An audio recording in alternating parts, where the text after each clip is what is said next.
Welcome to the 10th lecture of my series on basic mechanics, a critical look.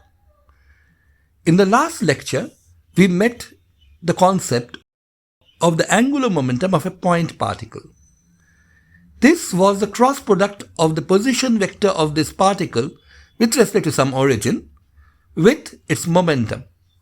There we had figured out that the rate at which this angular momentum changes is equal to the cross product of the position vector with the force acting on the particle, a quantity which is called torque.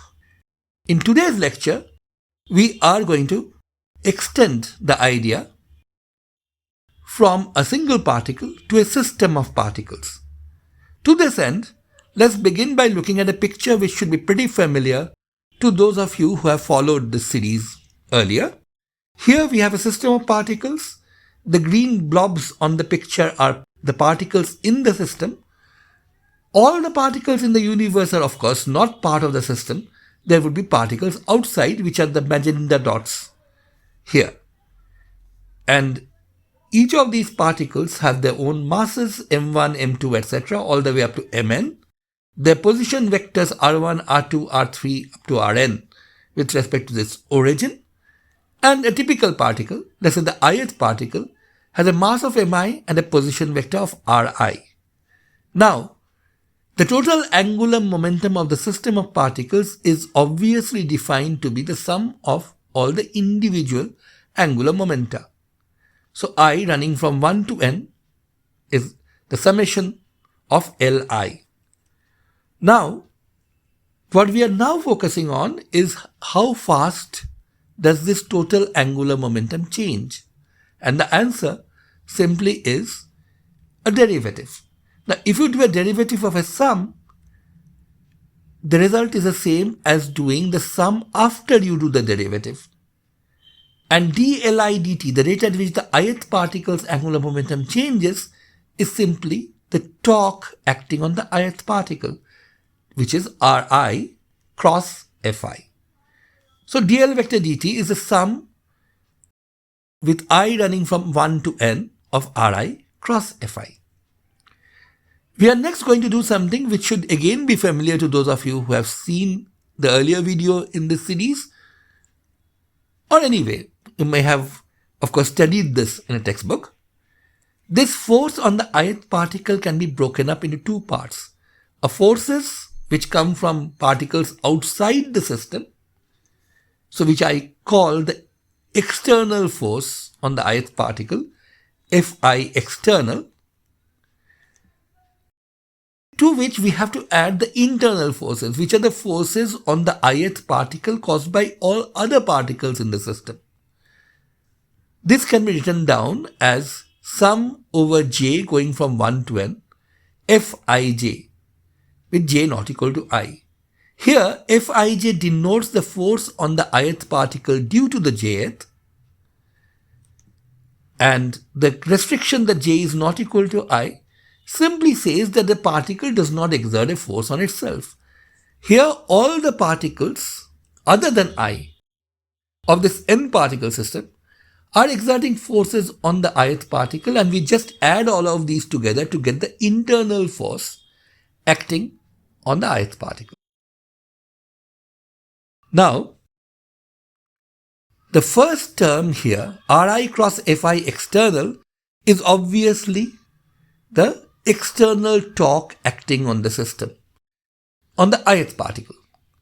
And when you add it up from I running from 1 to n, as we have done here, you get the net external torque acting on the system. In addition, you have this double sum over both I and j, each index running from 1 to n with the restriction that I and j are unequal, of Ri cross Fij. This is the sum total of all the internal torques acting on every particle of the system. Now we have met something very much like this before when we talked about the total momentum's rate of change for a system of particles. There, this term had been the net external force, and this term had been the net internal force. We had just summed over all the Fij's.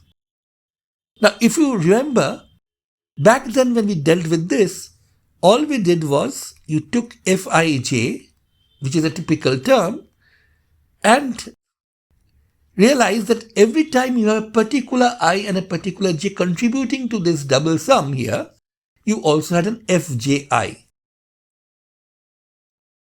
Now Fij by definition is the force acting on the ith particle caused by the jth particle, and Fji is the force acting on the jth particle caused by the ith particle. This exactly is what we call the forces of action and reaction, or an action-reaction pair. And according to Newton's third law, these two are equal and opposite. So the pair summed up to 0. And in our discussion on the rate of change of linear momentum for a system of particles, we had this huge double sum to worry about, a sum with n into n minus 1 distinct terms, which ultimately did not really contribute anything because pairwise each term cancelled out and the net sum was of course 0. It would be sorely tempting to try something exactly like that in this case as well, and that's really what we are going to do next. A typical term in the double sum here, Ri cross Fij, is always accompanied by a term in which I and j have been interchanged, Rj cross Fji.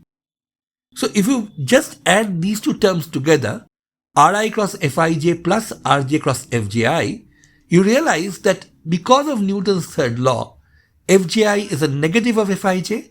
So you can take these two terms together and write this as Ri minus Rj cross Fij. Now Ri is a position vector of the ith particle. Rj is a position vector of the jth. With respect, of course, the same origin. If you subtract Rj from Ri, what you really get is this vector, Rji, the vector from the jth particle to the ith particle. So this pairwise sum works out to be Rji cross Fij.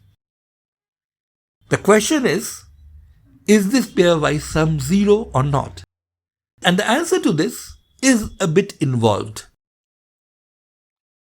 It turns out that a pairwise cancellation does occur if we assume that Newton's third law is valid in what is called the strong form. Now, the strong form of Newton's third law is an extension of the standard version. In the standard version, Newton's third law says basically this: if body A exerts a force on body B, then body B exerts a force on body A. These two forces are action and reaction. Which one is action, which one is reaction is of course up to you, but they form an action-reaction pair.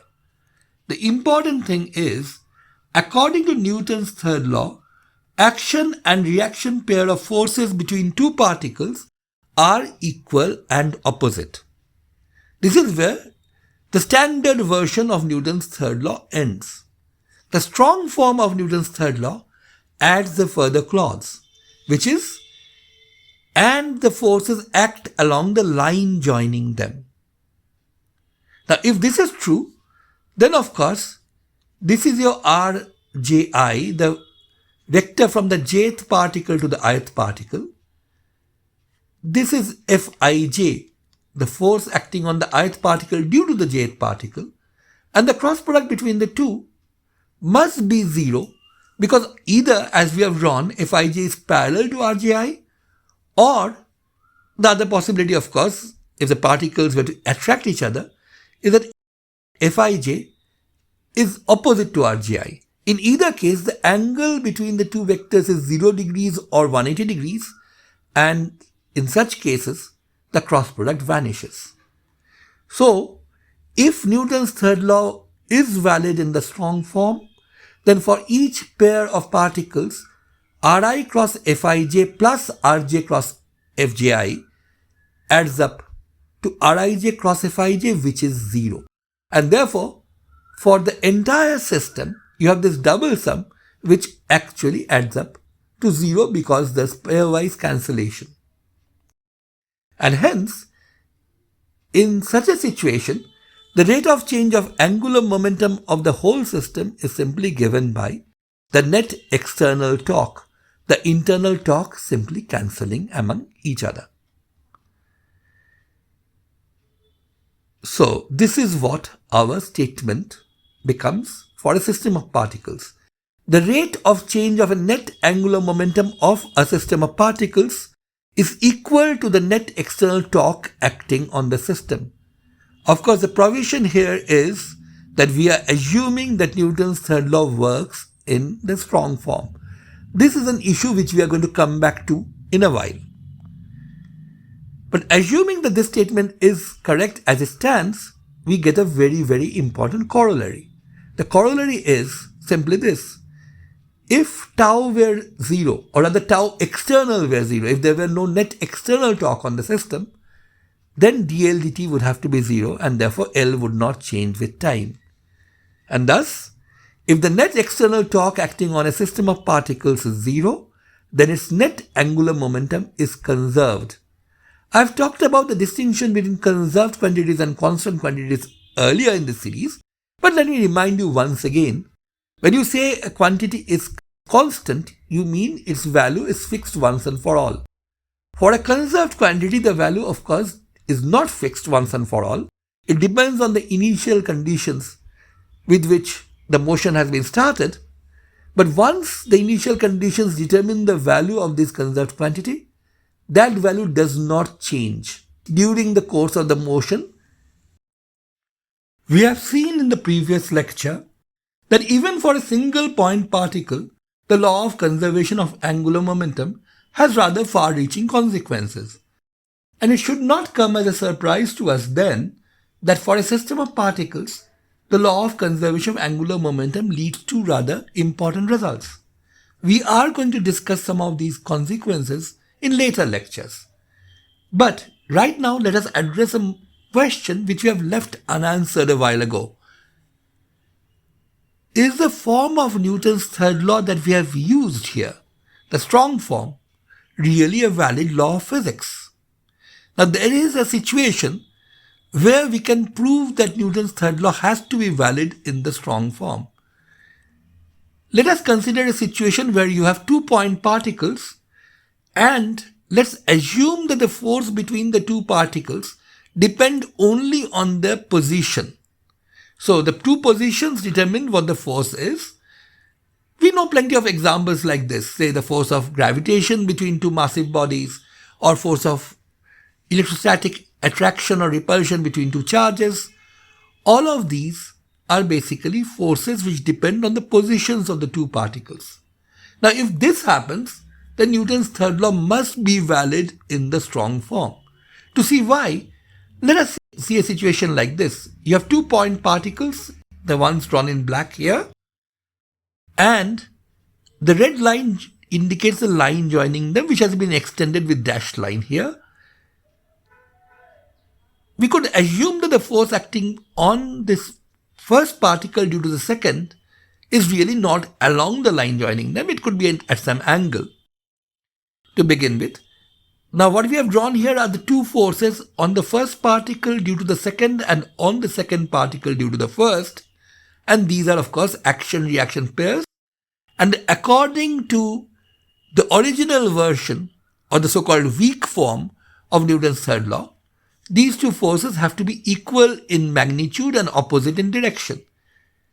And I've deliberately drawn them not along the line joining them to see how you could refute that by using our conditions here. Now notice that if we were to think of this line joining the two particles as an axis and rotate the whole system about that through some angle, the particles will not move at all. Therefore, their position vectors will not change. And the force, which we have just assumed to depend only on the position vectors, will also not change. However, for a rotation like this, a vector which is not along the axis of rotation will simply turn around. So this will also move to a different value. Symmetry tells us that for forces which depend only on position, the force before and after the rotation must be the same, and therefore the only possible situation for us would be the force is along the line joining the two particles along this axis, either towards the other particle or away from it, but because that is the only situation where the force will not change when you rotate about this axis. Now this happens to be a pretty common situation, as we have already said. Gravitation, electrostatic force, all of them do fit into this, and for these Newton's third law in the strong form is valid. However, the force between two particles can depend on other things besides position. I'm not talking of things like charge, mass, etc., which of course they do depend upon, but these are things which do not change when you rotate your axis. However, the force may depend on the velocity of the particles or their acceleration. Or maybe the particle may have a dipole moment which turns around when you rotate your axis. In all such cases, rotation about the axis need not keep the force unchanged. If you rotate about this axis, the line joining the two particles, the positions of the two particles don't change, but the other quantities like dipole moment or velocity, etc. might very well change, and that could cause the force to change. So, although there are some very important forces for which Newton's third law is valid in the strong form, there are plenty of other forces for which the strong form of Newton's third law is not valid. Let me stress that I am not saying that Newton's third law is not valid, but that only says that the forces are equal and opposite. The strong form, the form which insists that the forces be along the line joining the two particles, is the one which is not really valid for all kinds of forces. Especially in the microscopic world, most forces do not really obey the strong form of Newton's third law. Now this poses a problem because the conservation of angular momentum is an experimentally observed fact for at least large particles or large bodies. If you have a box sitting on your floor, it doesn't start to spin all of a sudden on its own. Its angular momentum is the conserved quantity. So how are we to make sense of that? After all, macroscopic large objects are made out of many tiny microscopic objects. And as we have just seen, for these microscopic objects, Newton's third law may not hold in the strong form, and therefore our proof above, which says dl vector dt is equal to the external torque because the internal torque cancels out, would really not be valid. Now, what saves us there is the fact that these tiny pairs of torques between two microscopic particles would lead to a non-zero but tiny torque. But more importantly, if you look at all the distinct pairs, these tiny torques would be randomly distributed. So you have lots of small torques which are randomly distributed, and therefore they would cancel on average.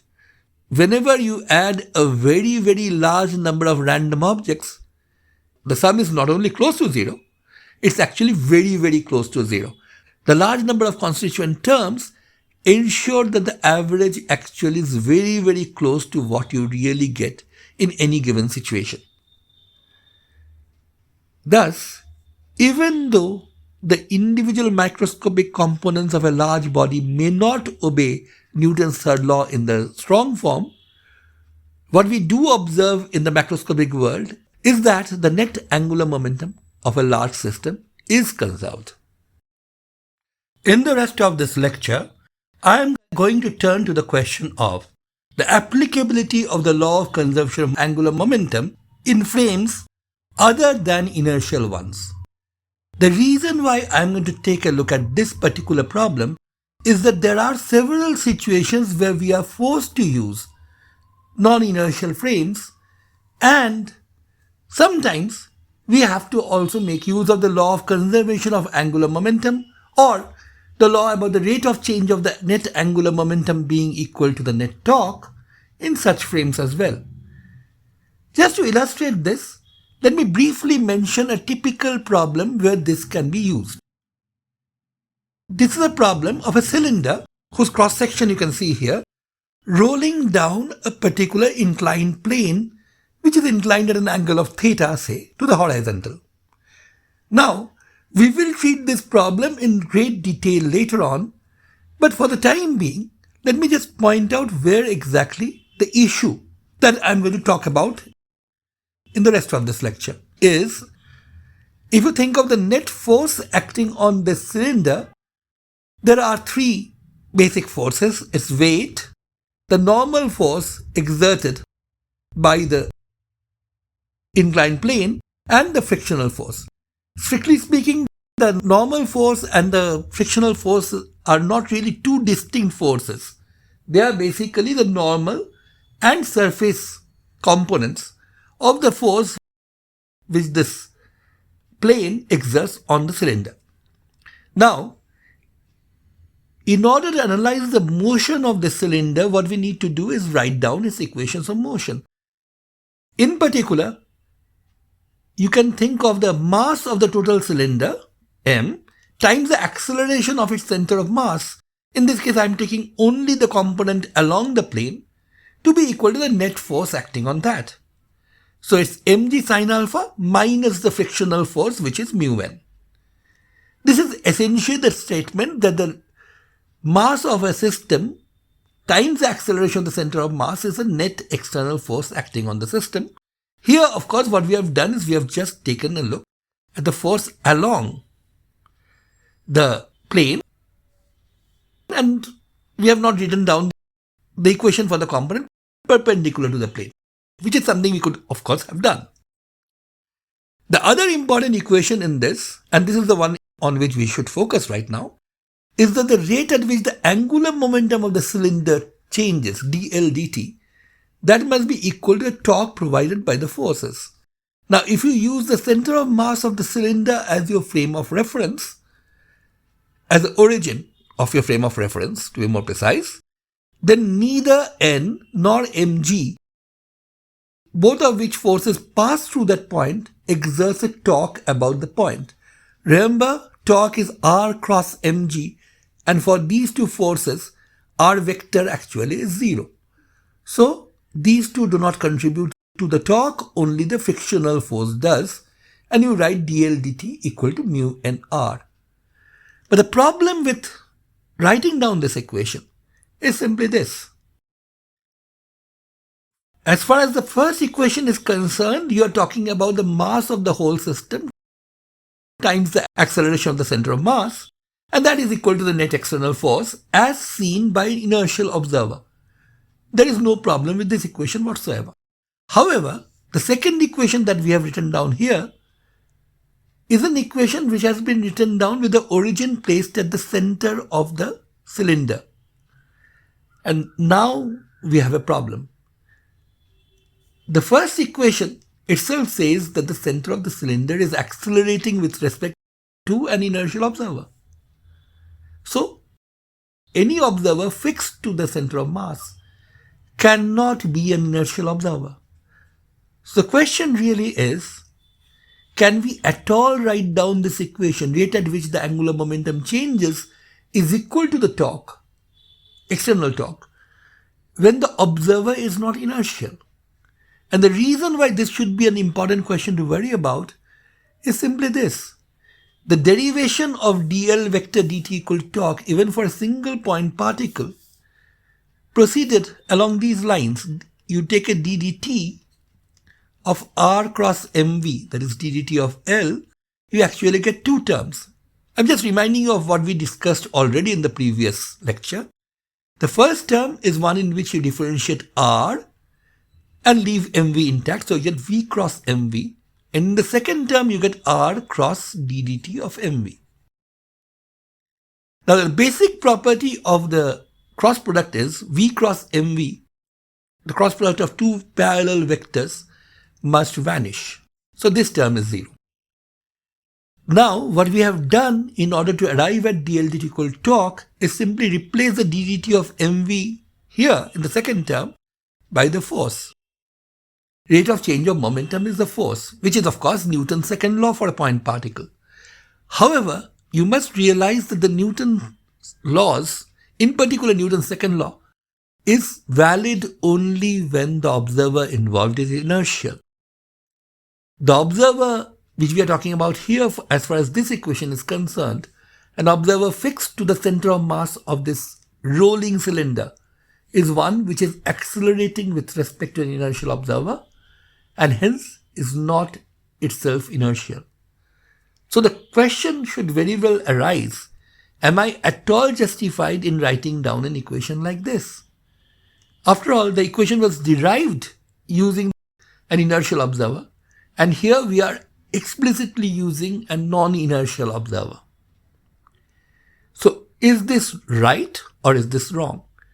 Let us try to understand that answer to this by looking at the law of conservation of angular momentum in detail from the point of view of a non-inertial frame. To understand the issue, let us go back once again to the single particle. As I have already said, dLi vector dt, which is the torque on the ith particle, is given by Ri cross Fi. This is for the ith particle in our system of particles.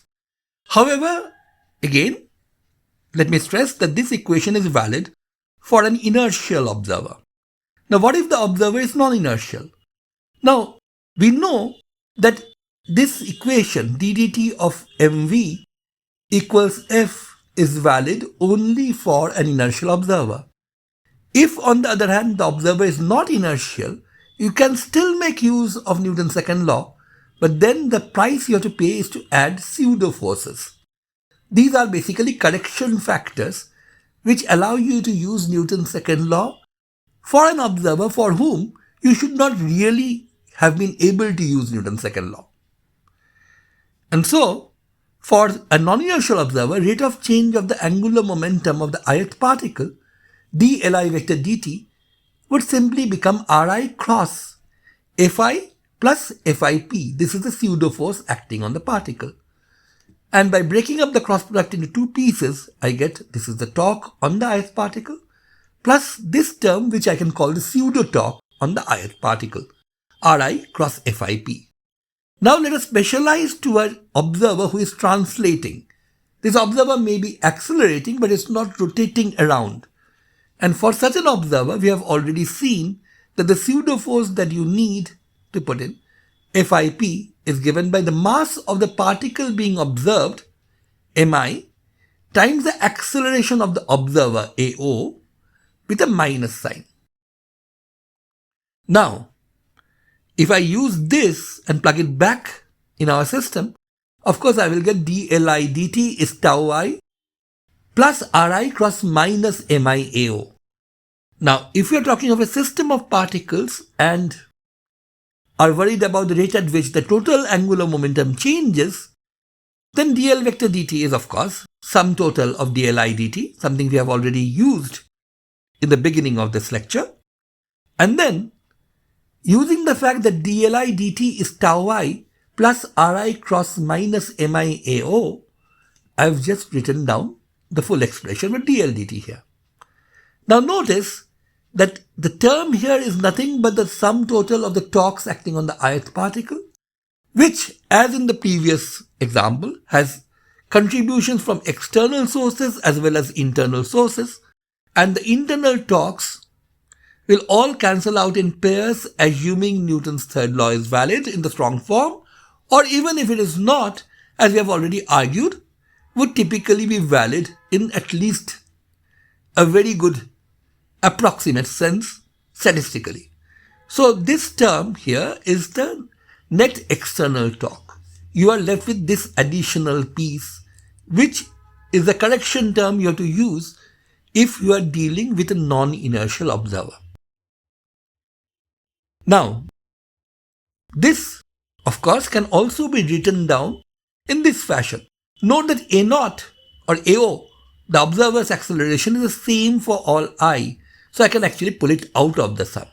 So this term, the so-called net pseudo torque, becomes minus sum from I running from 1 to n of mi-ri vector crossed with AO. Now this is a familiar object from previous lectures. This is nothing but the position vector of the center of mass of the system of particles times the mass of the whole system. Capital M, that is sigma mi, times r of Cm. Thus, for an observer who is translating, but could be non-inertial, the rate at which the angular momentum of a system of particles changes is given by the net external torque with an additional correction term. And the correction term happens to be minus total mass of the system, m, times the position vector of the center of mass, rcm, crossed with AO, the acceleration of the observer. Now let us specialize to the situation where our non-inertial observer is actually fixed to the center of mass of the system, translating along with it. For such an observer, position vector of the center of mass, of course, must be 0. After all, the center of mass is exactly where the observer is. And so, for such an observer, this second correction term vanishes, and therefore, you end up with dl dt equal torque, the external torque, even though the observer is non-inertial. So in the Cm frame, a frame fixed to the center of mass, you can use rate of change of angular momentum equals net external torque, and you can conclude that in the absence of external torque, angular momentum will be conserved even if that observer were accelerating with respect to an inertial observer. That is, even if the observer were non-inertial. Note one thing clearly though. This is an observer who is translating while being fixed to the center of mass, sliding along, not turning. For example, if we go back to our problem of the cylinder rolling down a plane, if we had used an observer who is fixed to the cylinder and is turning along with it, then of course you cannot use dl dt equal torque at all for that particular observer. In the frame of this rotating observer, the cylinder is not moving at all, and therefore the cylinder has no angular momentum, and its rate of change of angular momentum is of course 0. Although there are external forces here, the force of friction would still produce a torque. So, for the rotating observer, even if the observer is fixed to the center of mass, you cannot use dl dt equal torque. You can use it only when you are talking of an observer who is translating, moving along with the center of mass, but not turning. This particular result happens to be extremely important and is used quite often in calculations. And you will find many problems in your school text which actually uses this result. I have found no explanation in school level textbooks as to why this equation can at all be used even when the observer involved is not an inertial observer. So I hope this part of the video has helped you to understand this particular issue.